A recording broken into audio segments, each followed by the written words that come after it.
Greetings. This is the one you've known as Jesus the Christ.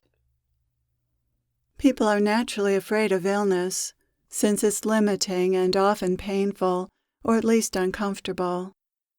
No one wants to be ill.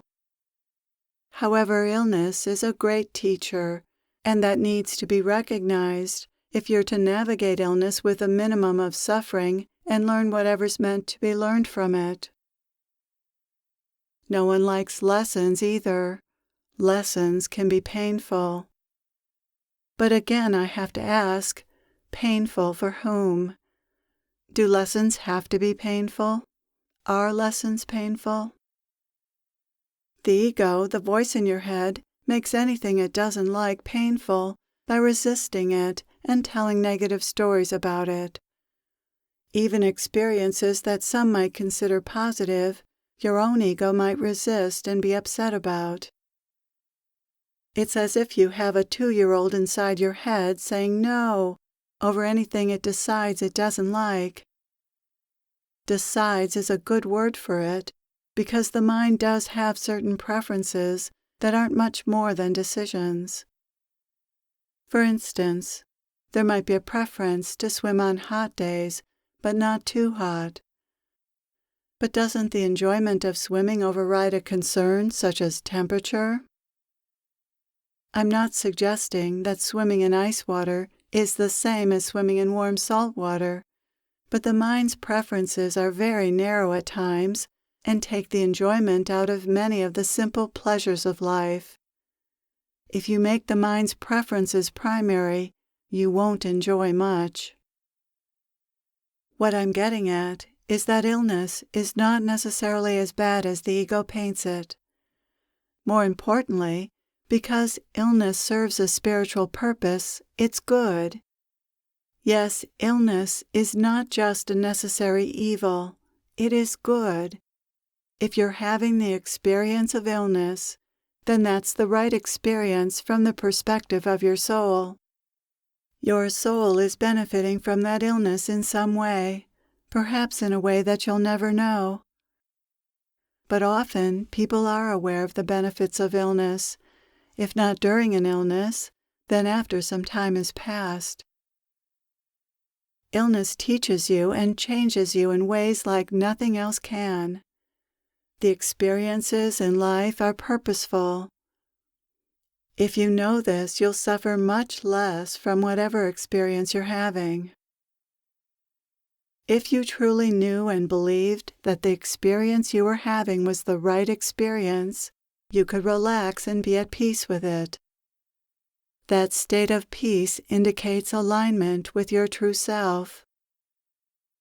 Once you accept an experience as being meaningful or worthwhile, you experience what your true self experiences in that moment, rather than the resistance of the false self.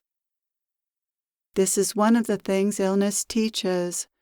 It teaches you to move beyond the suffering of the false self to the peace and acceptance of the true self. It teaches this through suffering. When suffering becomes so great, you'll seek a way out of suffering. And the only way out of the suffering caused by the egoic mind is the truth, a perspective other than the ego's, which is what I'm teaching you now. All of life is a blessing, and you're meant to discover the peace and love at its core, regardless of circumstances. Illness is one of the most undesirable experiences human beings have, so it's a great teacher for how to move beyond suffering, or at least for how to diminish it. This lesson is central to your spiritual growth and the evolution of your soul. There are lots of lessons you learn from letting your egoic mind run you. You learn how to get things done, how to make money, how to get what you want, how to be responsible, and you develop your talents and skills. What you learn from illness is very different. These aren't worldly lessons, but more like otherworldly lessons, lessons of the spirit. Illness deepens you spiritually, in part because it brings you to your knees. Illness takes you out of the rat race and out of the ego's way of doing things, which gives you a false sense of power and control. Illness takes away that power and control.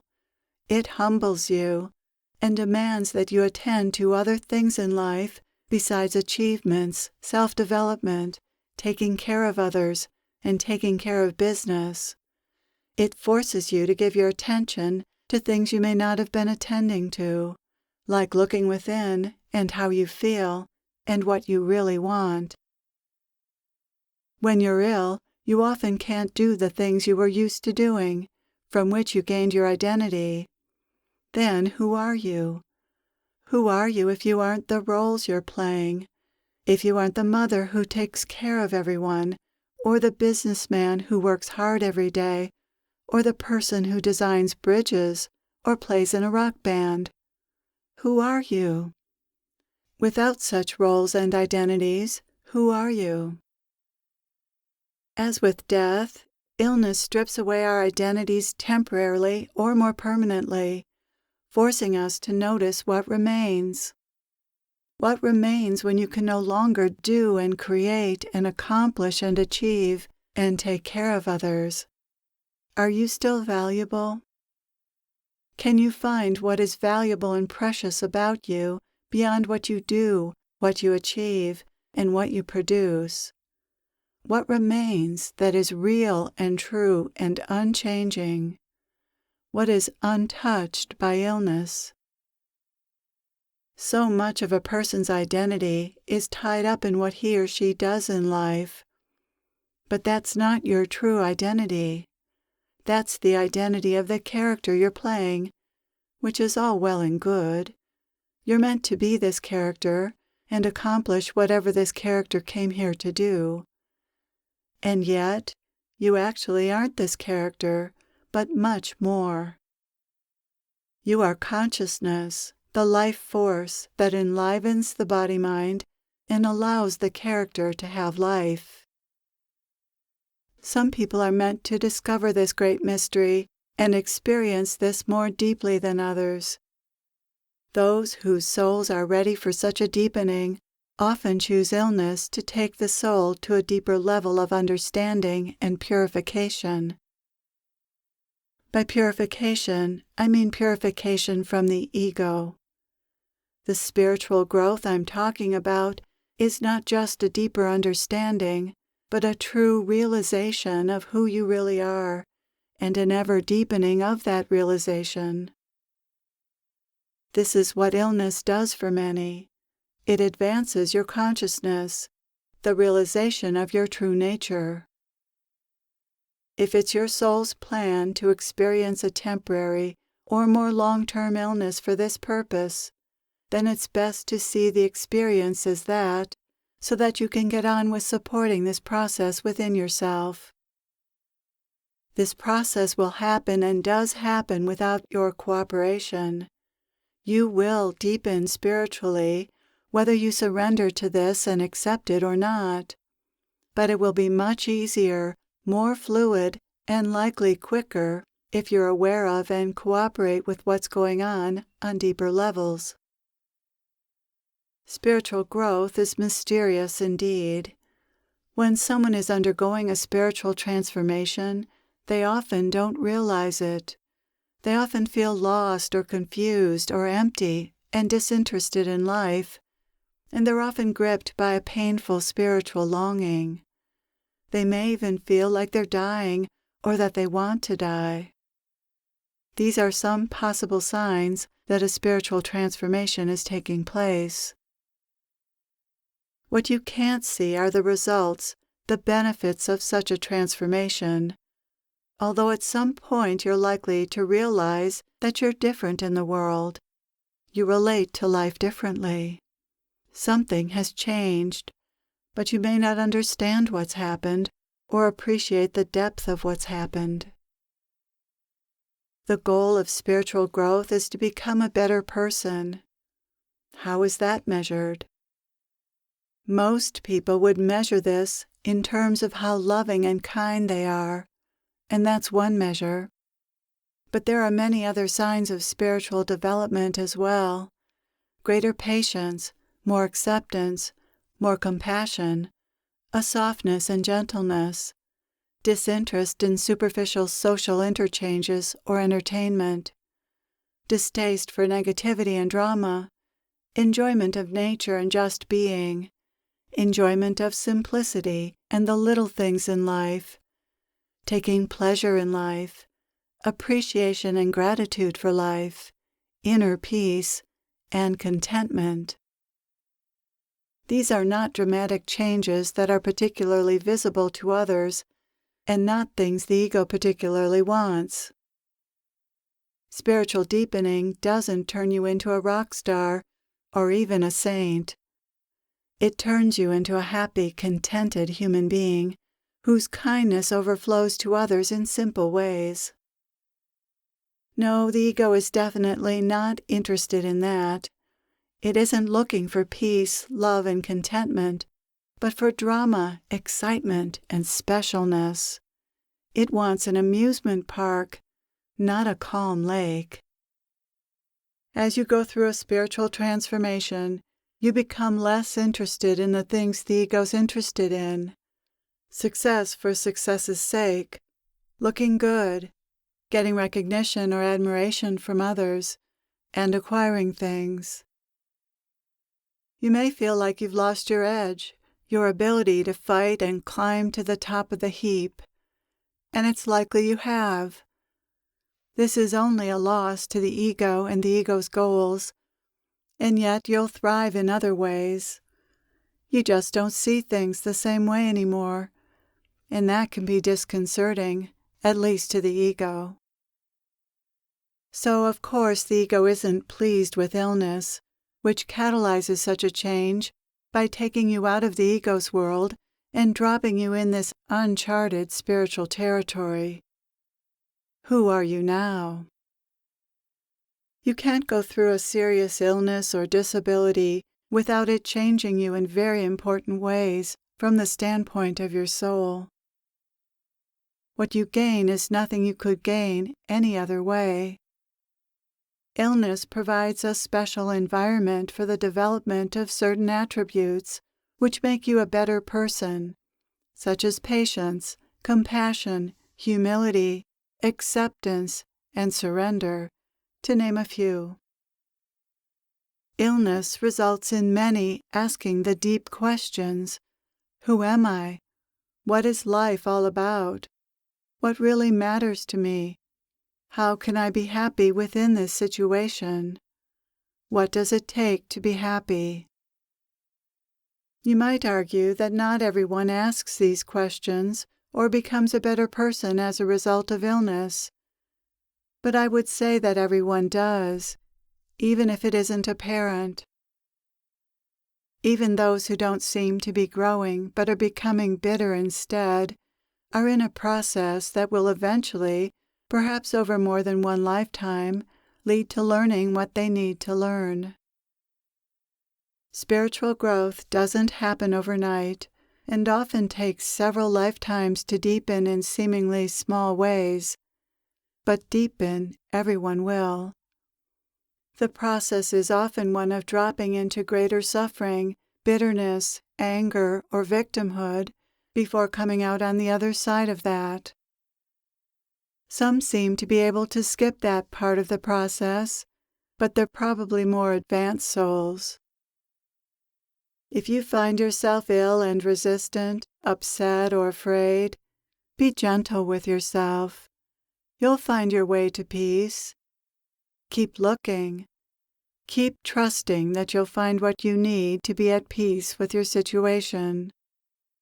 When you're open to the truth, it will arrive at your doorstep somehow. Sometimes people are so focused on fixing or healing their body that they don't benefit from the gifts in illness, the stopping, the opportunity to just be and experience life differently than before.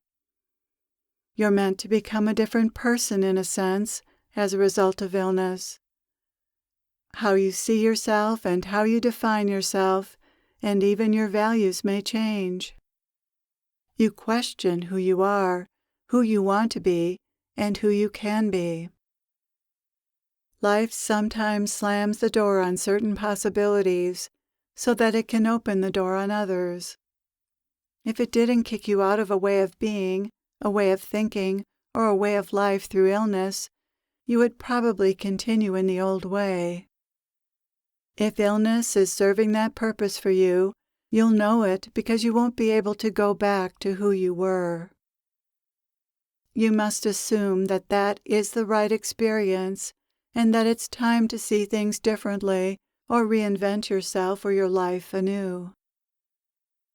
Illness is one of the main ways the soul brings about dramatic changes in one's thinking and life structures, such as one's relationships and work. Illness often doesn't let you continue your life the way it was before, not because there was anything wrong with your life necessarily, but because it no longer fits for your soul. You got what you could from that experience, and there isn't anything more in it for you.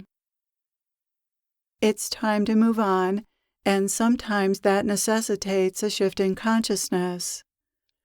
Illness provides an environment for that shift to take place and an opportunity to discover the next phase of your life. People often need time, quiet time, to discover that, to hear what their soul is trying to tell them. This can be quite a process. It can take some time. You must trust the process and do your best to be patient.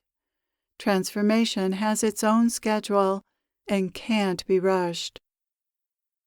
It helps if you're aware that a spiritual transformation is taking place and willing to cooperate with it. But you can only do so much to hurry it along. It will take as long as it takes, and one of the lessons is to let everything be as it is, to surrender any need to control or even to know what's going on or what will happen.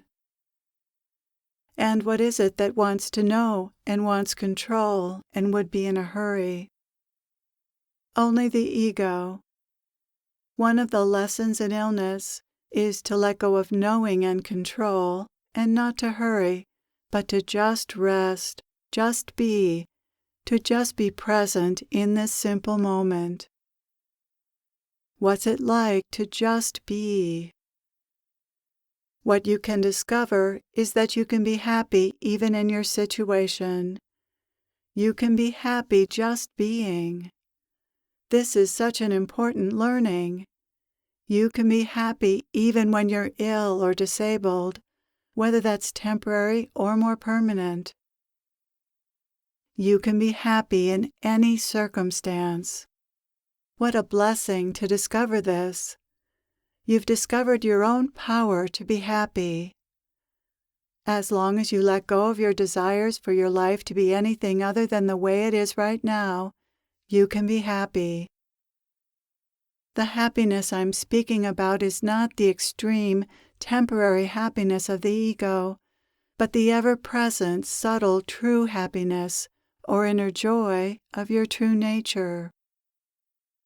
Surrender means surrendering your ideas and desires about the future, and just being here now with what is, and with what is lovable and good about what is. If you do this, you can be happy even with physical limitations.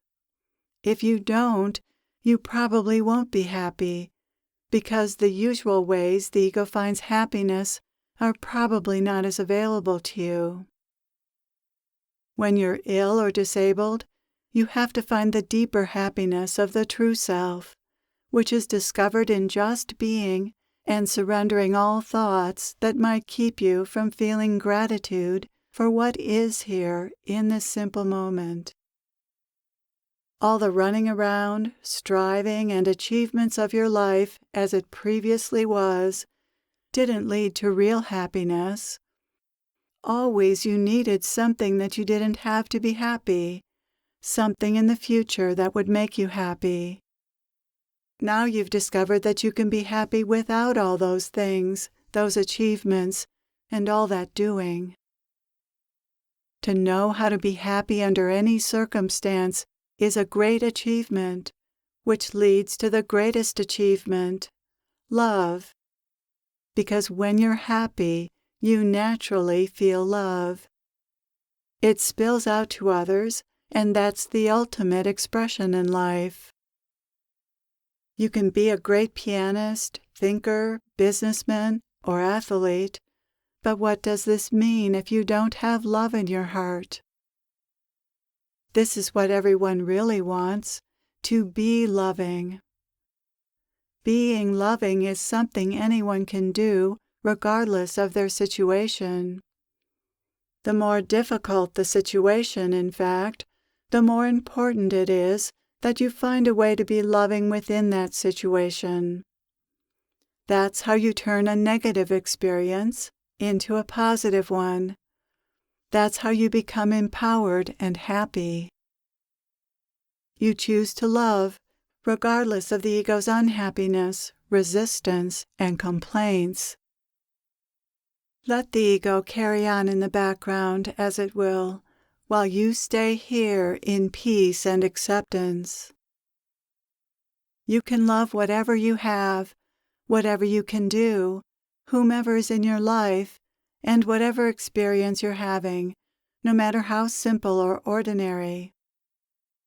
You send love to life, which is simply a matter of giving something your attention and letting your love flow to it.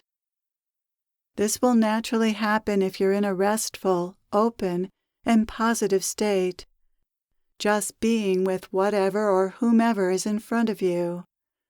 Just be, and love naturally flows from that state. When the body can't function, or when the body is in pain, give your attention to what you love and let it open your heart. Then give it to something else you love. There's no end to what you can love. You can love the bed that holds you, the lamp that gives you light, the covers that keep you warm, the roof that keeps you dry. All the things that are taken so for granted by the ego are deeply loved and appreciated by the being that you are. Your being is in love with life and in supreme gratitude for everything that supports the life you've been given. This feeling state is your natural state, and it's what you're meant to discover, what you're pushed to discover when you're faced with challenging physical conditions. What remains when the body no longer functions as it's meant to, or when you can no longer do what you could?